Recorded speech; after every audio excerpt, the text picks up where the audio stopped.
Bersatulah Indonesia,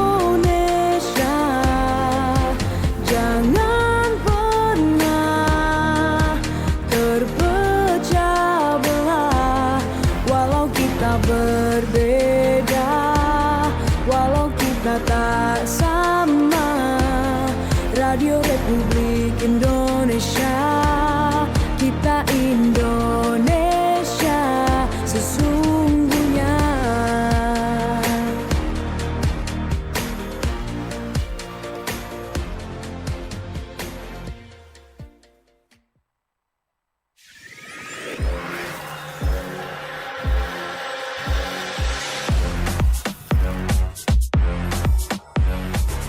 Berita olahraga.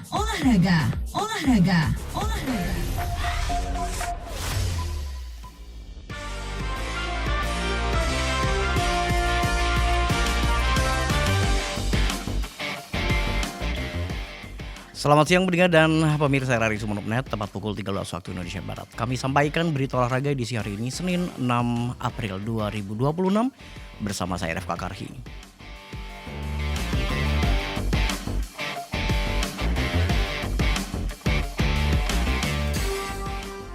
Sejumlah pemain diaspora Indonesia yang berkarir di Liga Belanda dikabarkan tengah menghadapi kendala saat terkait status mereka. Meski demikian, Persatuan Sepak Bola Seluruh Indonesia atau PSSI memastikan seluruh proses naturalisasi pemain telah dilakukan secara sah dan sesuai dengan aturan yang berlaku.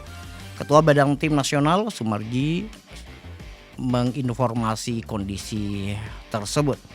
Ia menegaskan bahwa para pemain yang kini berkompetisi di Liga Belanda telah melalui seluruh prosedur resmi.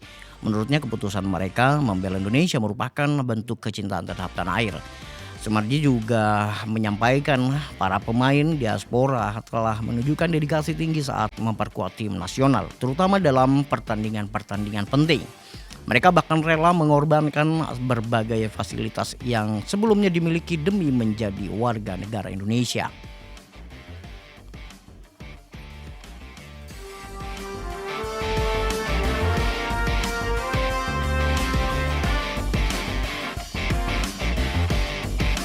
Banyak fasilitas yang harus mereka lepaskan. Misalnya keharusan memiliki izin atau visa untuk tinggal dan bekerja di negara asing, contohnya seperti di Belanda. Perlu kami sampaikan mengenai permasalahan yang ada di klub-klub Eredivisie, maka itu adalah masalah teknis administrasi yang berkaitan dengan hukum dan peraturan di negara Belanda. Sementara itu, sejumlah pemain timnas Indonesia juga mampu menembus ketatnya persaingan di Liga Belanda dan tampil maksimal dalam setiap kesempatan. Hal ini menjadi kebanggaan tersendiri bagi tim nasional Indonesia, mengingat mereka kini menjadi bagian dari klub-klub yang berlaga di level tinggi kompetisi Eropa.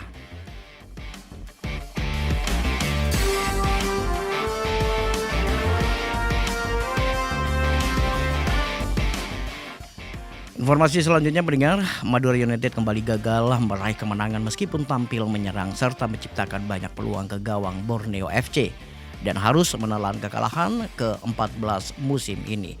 Berikut laporan Tagoan Novantrian.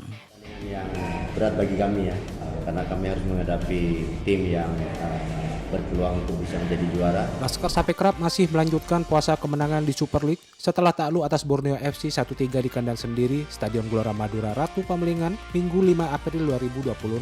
Meski menghadapi tim kuat, Madura United bermain agresif di laga ini untuk mendapatkan hasil maksimal. Permainan agresif ini justru dimanfaatkan dengan baik oleh Borneo FC untuk memanfaatkan celah di lini belakang Madura United guna mencetak gol. Dalam laga yang berlangsung sengit, Madura United mendapatkan sejumlah peluang berbahaya yang masih gagal dimanfaatkan untuk mencetak gol guna menghindarkan dari kekalahan. Peluang Madura United masih bisa dibentahkan oleh penjaga gawang Borneo FC Nadio Argawinata yang tampil luar biasa di laga ini.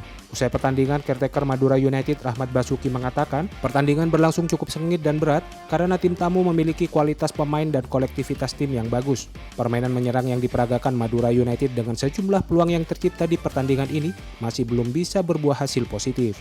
Tentunya bukan pertandingan yang mudah, meskipun persiapan yang sudah kita lakukan sudah sangat maksimal, tapi ternyata hasilnya memang kita harus kalah hari ini.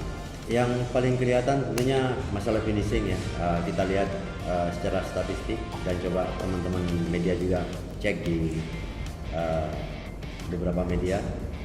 Statistik kita saat melakukan shoot on target jauh lebih unggul dari Borneo. Cuma memang permasalahannya adalah di kualitas finishing kita. Sementara itu, penjaga gawang Madura United Diki Indrayana mengaku pertandingan ini sangat sulit karena menghadapi tim kuat dengan permainan efektif. Dirinya meminta maaf karena hasil laga tidak sesuai keinginan, meskipun Madura United sudah mengeluarkan kemampuan terbaiknya di laga ini. Tentunya match yang sangat berat ya malam ini. Saya pribadi mewakili pemain mengucapkan mohon maaf untuk hasil malam ini. Kita semua sudah bekerja keras, tapi ya ini hasilnya. Sekali lagi saya minta maaf, tapi di samping itu alhamdulillah saya ucapkan karena kita semua pemain selamat di match malam ini. Terima kasih. Hasil ini membuat Madura United belum bisa beranjak dari zona degradasi pada pekan ke-26.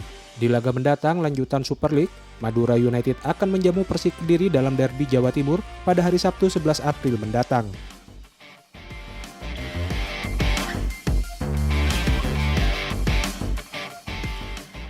SDN 1 Pelambangan Kecamatan Camplong, Sampang bakal menggelar turnamen sepak bola antar pelajar yang diagendakan Senin 13 April 2026 mendatang. Peserta lomba akan memperebutkan piala sekaligus uang pembinaan. Kepala SDN 1 Pelambangan Muhammad Edi Junaidi menyampaikan turnamen sepak bola digelar untuk menjaring atlet usia dini. Peserta merupakan pelajar SDN se-Kecamatan Camplong. Menurutnya pendengar, segala kebutuhan menjelang turnamen sudah disiapkan. Peserta yang ingin mengikuti event ini bisa langsung mendaftar. Sementara owner Yayasan Babu Rizky Eko Sang Baginda menambahkan pihaknya mendukung penuh turnamen tersebut. Tujuannya agar para pelajar di Camplong memiliki kegiatan positif dan terhindar dari hal-hal negatif.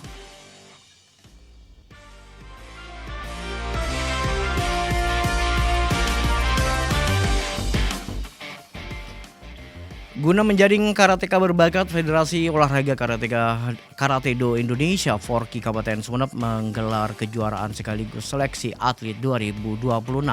Berikut laporan Familia.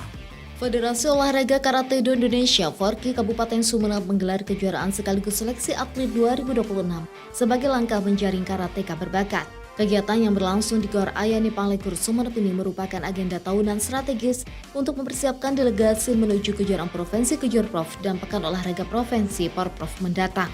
Sebanyak 136 peserta dari berbagai kontingen bersaing ketat dalam 134 kelas pertandingan.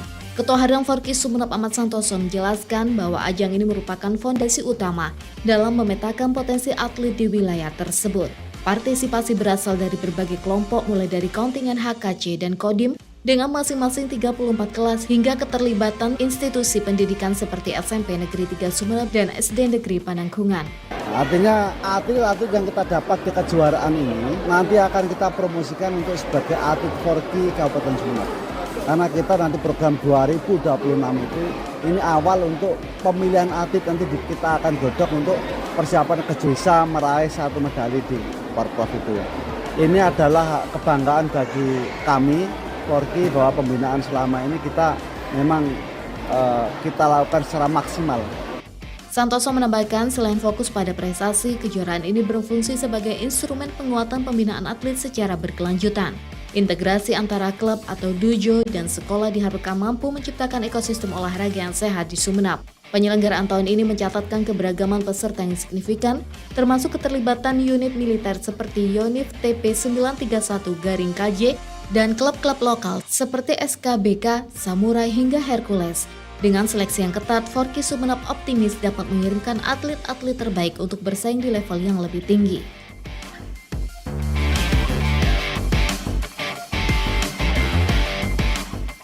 Baik pendengar dan pemirsa RRI Sumeneb, sekian berita olahraga produksi Radio Republik Indonesia Sumeneb. Saya Rafa Karhi beserta seluruh kerabat kerja yang bertugas pamit undur diri dari ruang dan YouTube Anda. Salam olahraga.